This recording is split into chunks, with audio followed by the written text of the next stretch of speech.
Hi, hello friends, welcome to English grammar classes. Today we are going to discuss about noun number exercise. ಇವತ್ತು ನಾವು noun numbers ಬಗ್ಗೆ exercise ಒಂದು quiz ಇದೆ. ಆ ಕ್ವಿಝನ್ನು ನೋಡಿಕೊಂಡು ನಾವು noun ನಂಬರ್ಸನ್ನು ಹೇಗೆ ಎಕ್ಸಾಮಲ್ಲಿ ಅಥವಾ ಕಾಂಪಿಟೇಟಿವ್ ಎಕ್ಸಾಮಲ್ಲಿ ಪ್ರಶ್ನೆಯನ್ನು ಕೇಳ್ತಾರೆ ಅದನ್ನು ಡಿಸ್ಕಸ್ ಮಾಡಿದ್ದೀವಿ. ಆ ಪ್ರಶ್ನೆಗಳು ಹೇಗಿರುತ್ತೆ, ಅದಕ್ಕೆ ಹೇಗೆ ಉತ್ತರವನ್ನು ಕೊಡಬೇಕು ಅನ್ನೋದನ್ನು ಡಿಸ್ಕಸ್ ಮಾಡಿ. ಹಿಂದಿನ ವೀಡಿಯೋದಲ್ಲಿ noun ನಂಬರ್ಸ್ನ ತಿಳ್ಕೊಂಡಿದ್ದೀವಿ, ಅದರ ಒಂದು ರೂಲ್ಸ್ಗಳು ಏನಿರುತ್ತೆ ಅದನ್ನು ತಿಳ್ಕೊಂಡಿದ್ದೀವಿ. ಅದ್ರ ಬಗ್ಗೆ ತಿಳ್ಕೊಬೇಕು ಅಂದರೆ ಡಿಸ್ಕ್ರಿಪ್ಷನ್ ಬಾಕ್ಸಲ್ಲಿ ನಾನು ಅದರ ಲಿಂಕನ್ನು ಕೊಟ್ಟಿದ್ದೀನಿ, ಅದನ್ನು ಪ್ರೆಸ್ ಮಾಡಿ ವಿಡಿಯೋನ ನೋಡಿ. ಹಾಗಾಗಿ ಇವತ್ತು ನಾವು ನೌನ್ ನಂಬರ್ಸ್ ಅಂದರೆ ಸಿಂಗ್ಯುಲರ್ ಮತ್ತು ಪ್ಲೂರಲ್ ಫಾರ್ಮನ್ನು ಮೇಲೆ ಪ್ರಶ್ನೆಗಳು ಕಾಂಪಿಟೇಟಿವ್ ಎಕ್ಸಾಮ್ಸಲ್ಲಾಗಲಿ ಅಥವಾ ಒಂದು ರೆಗ್ಯುಲರ್ ಎಕ್ಸಾಮ್ಸಲ್ಲಿ ಆಗಲಿ ಹೇಗೆ ಪ್ರಶ್ನೆಯನ್ನು ಕೇಳಲಾಗುತ್ತೆ, ಅದಕ್ಕೆ ನಾವು ಹೇಗೆ ಉತ್ತರವನ್ನು ಕೊಡಬೇಕು ಅನ್ನೋದನ್ನು ತಿಳ್ಕೊತಾ ಹೋಗೋಣ. So let us start the noun number exercise a quiz. So here choose the correct plural form of the words given below. ಇಲ್ಲಿ ಯೂಶ್ವಲಿ ಕಾಂಪಿಟೇಟಿವ್ ಎಕ್ಸಾಮ್ಸಲ್ಲಿ ಕೇಳುವಂಥ ಪ್ರಶ್ನೆ ಹೇಗಿರುತ್ತೆ, ಒಂದು ವರ್ಡನ್ನು ಕೊಟ್ಟಿರ್ತಾರೆ, ಅದರ ಪ್ಲೂರಲ್ ಫಾರ್ಮನ್ನು ಬರೀರಿ ಅಂತ ಹೇಳ್ತಾರೆ. ಅಲ್ಲಿ ಮಲ್ಟಿಪಲ್ ಚಾಯ್ಸ್ ಕ್ವಶನ್ ಇರುತ್ತೆ. ಆ ಮಲ್ಟಿಪಲ್ ಚಾಯ್ಸ್ ಕ್ವಶನ್ಸ್ ಏನಾಗಿರುತ್ತೆ, ಸ್ವಲ್ಪ ಟ್ರಿಕಿ ಆಗಿರುತ್ತೆ, ಒಂದು ಕನ್ಫ್ಯೂಷನ್ ಆಗಿರುತ್ತೆ. ಹಾಗಾಗಿ ನಾವು ನೌನ್ ನಂಬರ್ಸನ್ನು ತುಂಬ ಚೆನ್ನಾಗಿ ತಿಳ್ಕೊಂಡಿದ್ರೆ ಮಾತ್ರ ನಾವು ಆನ್ಸರ್ ಮಾಡಲಿಕ್ಕೆ ಸಾಧ್ಯ. Let us start the quiz, how the questions are asked in the exams and how to answer it in a proper way. Here first word ಇದೆ ಸಟಲ್ಟಿ ಅಂತ ವರ್ಡ್ ಕೊಟ್ಟಿದ್ದಾರೆ. ಸಟಲ್ಟಿಗೆ 4 ಆಪ್ಷನ್ಸ್ ಇದೆ ನೋಡಿ. ಸ್ಟೌಟ್ಲೆಸ್ನೆಸ್, ನನ್ ಆಫ್ ದೀಸ್ ಅಂತ ಕೊಟ್ಟಿದ್ದಾರೆ. ಇದಕ್ಕೆ answer ಏನಾಗುತ್ತೆ, ಸಟಲ್ಟಿಗೆ ಸಟಲ್ಟೀಸ್ ಅಂತ ಕರೆಕ್ಟ್ ವರ್ಡ್, ಬಿಕಾಸ್ ವೈ ಇದೆ, IES ಇದೆ. ಸೊ ನೆಕ್ಸ್ಟ್ ಕ್ವಶನ್ ಹೋಗೋಣ. ಮಾಸ್ಗೆ mosses is the correct answer. But ಇಲ್ಲಿ ಕನ್ಫ್ಯೂಷನ್ ಆಗುವಂಥದ್ದು ಇರುತ್ತೆ. ಫಸ್ಟ್ ನೀವು ಅದನ್ನು ವರ್ಡ್ಸ್ಗಳನ್ನ ನೀವು ತುಂಬ ಚೆನ್ನಾಗಿ ತಿಳ್ಕೊಂಡಿದ್ರೆ, ವೀಡಿಯೋಸ್ಗಳನ್ನು ನೋಡಿದರೆ, ನಮ್ಮ ವೀಡಿಯೋಸ್ಗಳನ್ನ ನೋಡಿದ್ರೆ ಇದಕ್ಕೆ ಆನ್ಸರ್ ಮಾಡಲಿಕ್ಕೆ ಈಸಿ ಆಗುತ್ತೆ. ಸೊ ಮಾಸ್ಗೆ ಪ್ಲೂರಲ್ ಫಾರ್ಮ್ ಏನು ಅಂತಂದರೆ masses, MOSSES. Next is the halves. Answer ಏನು ಇದಕ್ಕೆ, HALVES, ಹಾಫ್ಸ್. ಯಾಕಂದರೆ ಹಾಫ್ ಇರೋದ್ರಿಂದ VS ತಗೋತಾ ಹೋಗುತ್ತೆ, halves. Next is the ಬಜ್ಗೆ ಬಜಸ್. So buzzes is the BUZES, buzzes. Then ಟರ್ಕಿಗೆ ಟರ್ಕೀಸ್, YS. ಅಂದರೆ ಕೆಲವೊಂದು ಎಕ್ಸೆಪ್ಷನ್ ನಾವು ಡಿಸ್ಕಸ್ ಮಾಡಿದ್ದೀವಿ ನಾವು, ಅಂದರೆ ಕೆಲವೊಂದು ವರ್ಡ್ಸ್ಗಳಿಗೆ ಬರೀ ಎಸ್ ಅನ್ನು ತಗೊಳುತ್ತೆ, ಹಾಗಾಗಿ ಟರ್ಕೀಸ್ ಅಂತ ನೋಡ್ತಾ ಹೋದೆ. ಟೊರನಾಡೋಗೆ ಟೊರನಾಡೋಸ್, ಓನ್ಲಿ ಎಸ್ ಫಾರ್ಮ್. ಅದು ಕೆಲವೊಂದು ವರ್ಡ್ಸ್ಗಳಿಗೆ ನಾವು ES ಅನ್ನೋದು ಕೂಡ ತಗೊಳುತ್ತೆ, but this is the exception. Tornado ಅಂತ ಅಂದಾಗ ES ಬರಲ್ಲ, ಇಲ್ಲಿ ಸಿಂಗಲ್ ಎಸ್ ಅನ್ನು ತಗೋತಾ ಹೋಗುತ್ತೆ. ನೆಕ್ಸ್ಟ್ ಇಸ್ ದ ಮೊಮೆಂಟೋಗೆ ಮೊಮೆಂಟೋಸ್, TOES ಲಾಸ್ಟಿಗೆ ನಾವು ಪ್ಲೂರಲ್ ಫಾರ್ಮಿಗೆ ಆ್ಯಡ್ ಮಾಡಿದ್ದೀವಿ. ನೆಕ್ಸ್ಟ್ ಇಸ್ ದ ಡಾರ್ಫ್ಗೆ dwarfs, only S form has taken. Next is the ಹ್ಯಾಂಕರ್ಚಿಫ್ಗೆ ಹ್ಯಾಂಕರ್ಚೀಫ್ಸ್ ಆಗುತ್ತೆ, ಓನ್ಲಿ ಎಸ್ ಫಾರ್ಮ್. ಇದು ಕಾಂಪೌಂಡ್ ವರ್ಡ್ ಇರೋದ್ರಿಂದ ಸಿಂಗಲ್ ಎಸ್ ಅನ್ನು ತಗೊಂಡಿದೆ, ES ಅಥವಾ VS ಏನು ಕೂಡ ಬಂದಿಲ್ಲ. ಸೊ ಹ್ಯಾಂಕರ್ಚಿಫ್ಗೆ handkerchiefs. Next is the 10th example is the ಹೂವ್ಗೆ ಹೂವ್ಸ್, FES ಅನ್ನು ಆ್ಯಡ್ ಮಾಡಿದ್ದೀವಿ. ಸೊ ಹೂವ್ಗೆ ಪ್ಲೂರಲ್ ಫಾರ್ಮ್ ಯಾವುದು, HOOFES. Next is the next example 11th is the ಮಿಸ್ಚೀಫ್ಗೆ ಬಂದಾಗ ಮಿಸ್ಚೀವ್ಸ್ ಏನು ಆ್ಯಡ್ ಮಾಡಿದ್ವಿ ನಾವು, F ಅನ್ನು ತೆಗೆದು VS ಅನ್ನು ಆ್ಯಡ್ ಮಾಡಿದ್ದೀವಿ ಪ್ಲೂರಲ್ ಫಾರ್ಮಲ್ಲಿ. So mischieves. So 12th example is the ಸಿಸರ್ಸ್ಗೆ ಏನು ಪ್ಲೂರಲ್ ಫಾರ್ಮ್ ಬರುತ್ತೆ, ಸಿಸರ್ಸ್ಗೆ ಸಿಸರಸ್ ನೋಡಿ ಕನ್ಫ್ಯೂಷನ್ ಆಗುತ್ತಲ್ವಾ. ಸೊ ಬಟ್ ಸಿಸರ್ಸ್ಗೆ it doesn't change in the plural ಫಾರ್ಮಲ್ಲಿ ಏನೂ ಕೂಡ ಚೇಂಜ್ ಆಗಲ್ಲ. ಸಿಂಗ್ಯುಲರ್ ಹೇಗಿದೆ ಹಾಗೆ ಪ್ಲೂರಲ್ಲು ಕೂಡ ನಮ್ಮ ಸಿಸರ್ಸ್ ಹಾಗೆ ಉಳ್ಕೊಳ್ಳುತ್ತೆ. Then mouse it will change into the mice. Here total word change ಆಗಿದೆ. ಇಲ್ಲಿ ಮಧ್ಯದಲ್ಲಿರುವಂಥ ಒಂದು ಏನಪ್ಪ ಓವಲನ್ನು ನಾವು ಚೇಂಜ್ ಮಾಡಿದ್ದೀವಿ, mice. So plural form is mice. Next ಟೂತ್ಗೆ ಬಂದಾಗ the plural form is teeth. Next is the ವಿಕ್ಚುವಲ್ಸ್ಗೆ ಬಂದಾಗ the answer is victuals. Next example is 16th example. Here tweezers is the this will also remain the same. ಇಲ್ಲಿ ಸಿಂಗ್ಯುಲರಲ್ಲೂ ಕೂಡ same ಇರುತ್ತೆ, next ಪ್ಲೂರಲ್ಲೂ ಕೂಡ same ಇರುತ್ತೆ, tweezers. Then 17th example 7 mumps plural same, it won't change. ಸಿಂಗ್ಯುಲರಲ್ಲೂ ಕೂಡ same ಇರುತ್ತೆ, ಪ್ಲೂರಲ್ಲೂ ಕೂಡ ಮಮ್ಸ್ ಅಂತಾನೆ. It is one type of disease, ಇದನ್ನು ಕೂಡ ನಾವು ಡಿಸ್ಕಸ್ ಮಾಡಿದ್ದೀವಿ. Then wheats. 19th foot plural form will be feet.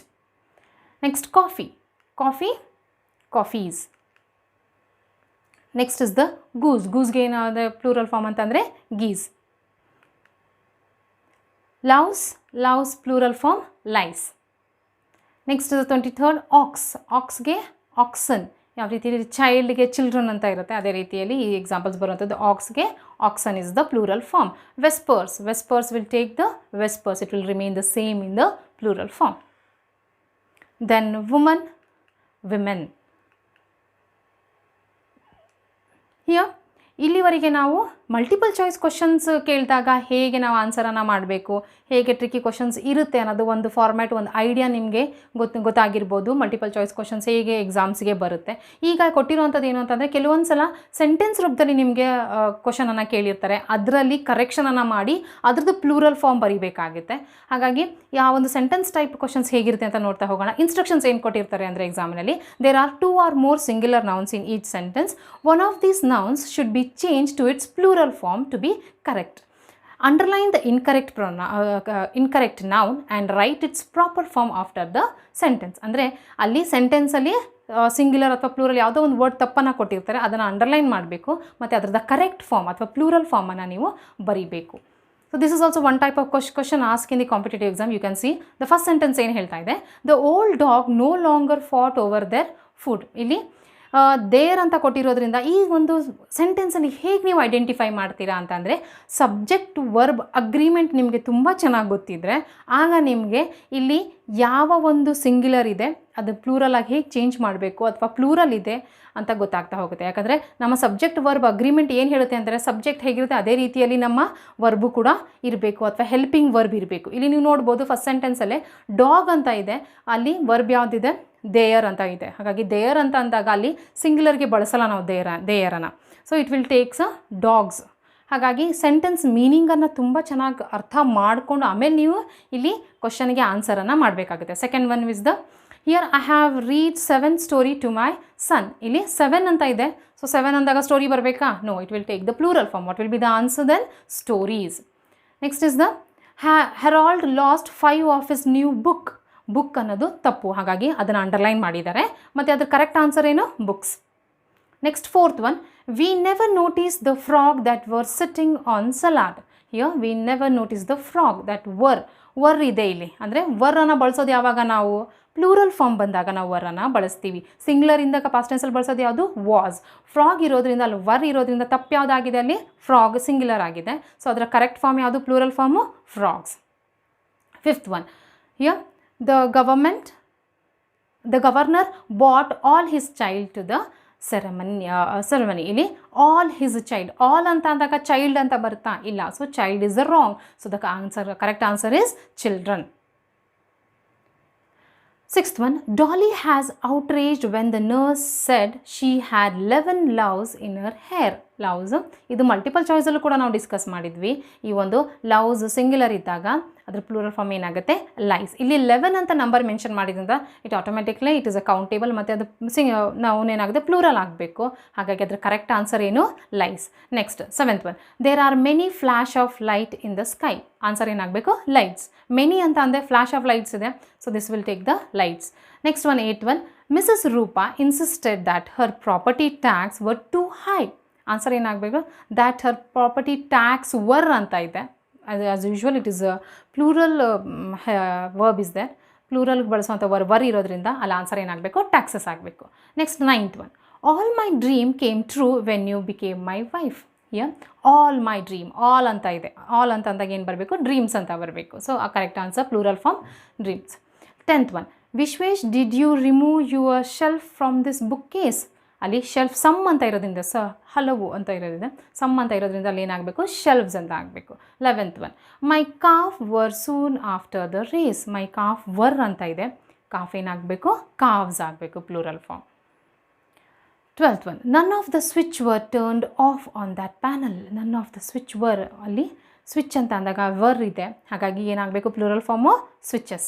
Next 13th one, the painter left their ladder in the middle of driveway. Painter left their ಅಂತ ಇದೆ. ಹಾಗಾಗಿ painter ಏನಾಗಬೇಕು? ಪ್ಲೂರಲಲ್ಲಿ ಆಗಬೇಕು. Painters. I sent 3 reply to your email address. Reply should be 3 ಅಂತ ಇದೆ. So it should be plural form replies. Then 15th one, all the witch flew over our Halloween party. All the witch ಒಬ್ಬರಿಲ್ಲ, all ಎಲ್ಲವೂ ಕೂಡ. So plural form ಏನಾಗುತ್ತೆ? Witches. Next 16th one, penny put many penny in patties purple pantry. This is one of the tongue twister ಅಲ್ವಾ, ಇದು ನೋಡಿದ್ರೆ tongue twister ಅಂತ ಗೊತ್ತಾಗುತ್ತೆ. So ಇಲ್ಲಿ ಪೆನಿ ಅನ್ನೋದೇನಾಗಿದೆ, ಪುಟ್ ಮೆನಿ ಪೆನಿ ಅಂತ ಇರೋದ್ರಿಂದ ಅಲ್ಲಿ ಏನಾಗಬೇಕು, ಮೆನಿ ಪೆನಿ ಅಂತ ಅಂದರೆ ಹಲವಾರು ಪೆನಿ ಅಂತ ಕಾಯಿನ್ಸ್ಗಳು ಅಂತ ಏನು ಹೇಳ್ತೀವಲ್ಲ, ಹಾಗಾಗಿ ಅದು ಪ್ಲೂರಲ್ ಫಾರ್ಮ್ ಏನಾಗುತ್ತೆ, ಪೆನೀಸ್ ಆಗುತ್ತೆ. 17th one, apple were the favorite food at the school party. Apple were, so it will become the plural form apples. Next, we saw many scary masks on the last night of October. ಏನಾಗಬೇಕು, many ಇರೋದ್ರಿಂದ scary mask ಏನಾಗಬೇಕು, masks ಆಗಬೇಕು. Next 19, Olivia falls asleep by counting sheep in her mind. Sheep ಸಿಂಗ್ಯುಲರಲ್ಲೂ ಕೂಡ same ಇರುತ್ತೆ, ಪ್ಲೂರಲ್ಲೂ ಕೂಡ same ಇರುತ್ತೆ, ಹಾಗಾಗಿ ಅದು ಪ್ಲೂರಲ್ ಫಾರ್ಮ್ ಏನಾಗುತ್ತೆ, sheep. It will remain the same. Then I don't believe that John was chased by a bunch of mummy. Bunch of ಇರೋದ್ರಿಂದ mummies ಅಂತ ಆಗಬೇಕು. Next is the people of the two village are innocent. People ಇದೆ, ಹಾಗಾಗಿ ಮತ್ತು ಅಲ್ಲಿ 2 village ಅಂತ ಹೇಳಿದ್ದಾರೆ. Two village ಅಂತ ಆದ ತಕ್ಷಣ ಪ್ಲೂರಲ್ ಫಾರ್ಮ್ ಏನಾಗಬೇಕು, ವಿಲೇಜಸ್ ಆಗಬೇಕು. ಸೊ 22nd ಕ್ವಶನ್ ನೋಡೋಣ. Meena and Ashoka are 2 representative of group. 2 representative ಅಂತ ಇರೋದ್ರಿಂದ ಅಲ್ಲಿ ಏನಾಗಬೇಕು, representatives. So representative is the plural form of the 22nd question. Next 23rdಗೆ ಹೋಗೋಣ. He bought a pair of scissors. Scissors change ಆಗೋಲ್ಲ, ಸಿಂಗ್ಯುಲರ್ ಇದ್ರೂ ಕೂಡ ಪ್ಲೂರಲ್ ಇದ್ರೂ ಕೂಡ it will remain the same, scissors ಆಗೇ ಇರುತ್ತೆ. Next is the India has got many talent to prove their pride. Talent ಅನ್ನೋದೇನಾಗಬೇಕು, ಮೆನಿ ಇರೋದ್ರಿಂದ ಟ್ಯಾಲೆಂಟ್ಸ್ ಅಂತ ಚೇಂಜ್ ಆಗಬೇಕು. So it will be the talents. And here is the next question. The sun is the brightest of all star. All star ಅಂತ ಇರೋದ್ರಿಂದ ಅಲ್ಲೇನಾಗಬೇಕು, stars. ಹಾಗಾಗಿ ಈ ವಿಡಿಯೋದಲ್ಲಿ ನಾವು ಮಲ್ಟಿಪಲ್ ಚಾಯ್ಸ್ ಕ್ವಶನ್ಸ್ ಹೇಗೆ ಕೇಳಲಾಗುತ್ತೆ ಎಕ್ಸಾಮಲ್ಲಿ, ಮತ್ತು ಸೆಂಟೆನ್ಸ್ ರೂಪದಲ್ಲಿ ಹೇಗೆ ಕ್ವಶನ್ಸನ್ನು ಕೇಳ್ತಾರೆ ಎಕ್ಸಾಮ್ಸಲ್ಲಿ, ಅದನ್ನು ನಾವು ಡಿಸ್ಕಸ್ ಮಾಡಿದ್ವಿ.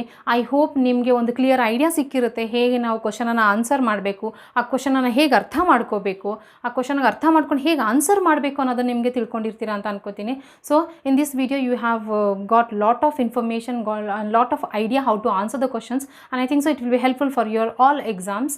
And in the next video what we will discuss about the noun gender. ಮುಂದಿನ ಒಂದು ವಿಡಿಯೋದಲ್ಲಿ ನಾವು ನೌನ್ ಜೆಂಡರ್ ಬಗ್ಗೆ ತಿಳ್ಕೊಳ್ಳೋಣ. ಹಾಗಾಗಿ so don't forget to subscribe this channel and press the bell icon for more grammar content videos. Thank you very much.